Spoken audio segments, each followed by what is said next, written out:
As provas de português do Itamaraty são diferentes dos outros concursos do CESP, porque é uma prova com um nível muito detalhado em relação à cobrança da língua, que não é só a língua que a gente fala no dia a dia ou a gramática que a gente aprendeu na escola, quem já estudou há um tempo sabe bem disso.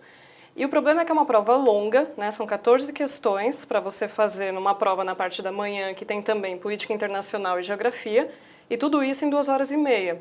Né? Então você tem que fazer português, que você acaba gastando mais ou menos 1 hora e meia, né? Assim, no máximo tem que gastar 1 hora e meia.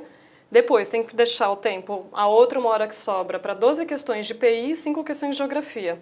Então, na verdade, assim, o problema não é só a prova de português em si, mas o contexto em que ela está inserida, né? Assim, de alguma forma, você tem que fazer uma prova com uma eficácia muito grande num tempo extremamente reduzido, né? Muitos alunos comentam, que falam, nossa, eu teria acertado isso se eu tivesse mais tempo, mas não tem tempo.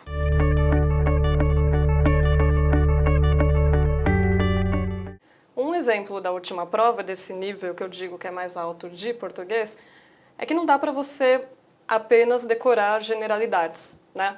Por exemplo, quem já estudou há um tempo também sabe que com um pronome possessivo o acento grave é opcional, pode ou não ter crase. Mas se se esse pronome possessivo vier numa função substantiva, ou seja, se ele vier sozinho, a crase já é obrigatória. E aí tinha uma pergunta sobre isso, né? Tenta confundir vocês achando que vocês decoram apenas a generalidade, não o caso específico. E acabam cobrando uma particularidade dentre as 1000 questões que vocês têm que saber de português. Uma outra questão que teve também sobre adjunta adverbial, né, que perguntava assim, como adjunta adverbial sempre tem vírgula quando vem antecipado, a vírgula ali deveria ser obrigatória. E também não era obrigatória porque tinha uma partícula expletiva ou de realce logo na frente do adjunta adverbial.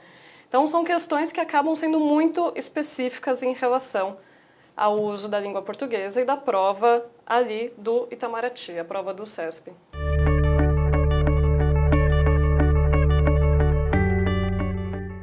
O melhor jeito de se preparar para a prova, então, é você tanto estudando a parte, claro, de gramática, todas as especificidades, como se estivesse de novo fazendo ginásio e colegial, num nível agora mais velho, não com seus 12 anos de idade, mas agora entendendo tudo que está sendo estudado.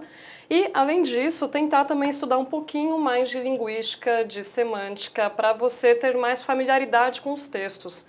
Porque numa prova, por exemplo, de PI, de geografia, de história, você já sabe qual é o conteúdo também a ser cobrado daquele texto. Em português, fica um pouco a questão de que pode ser qualquer texto e perguntas sobre a forma.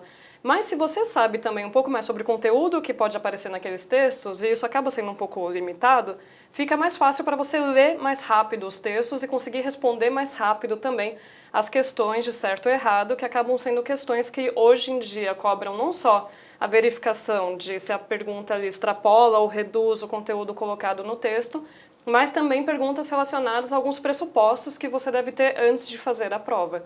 Né, noções de o que é signo, significante, o que é uma representação, o que é uma relação, por exemplo, de paráfrase ou as funções da linguagem, tudo isso são pressupostos que vocês precisam ter antes de fazer. E não deixar de fazer as provas do CESP também, todas as provas de concursos anteriores e mesmo outras provas de outros concursos.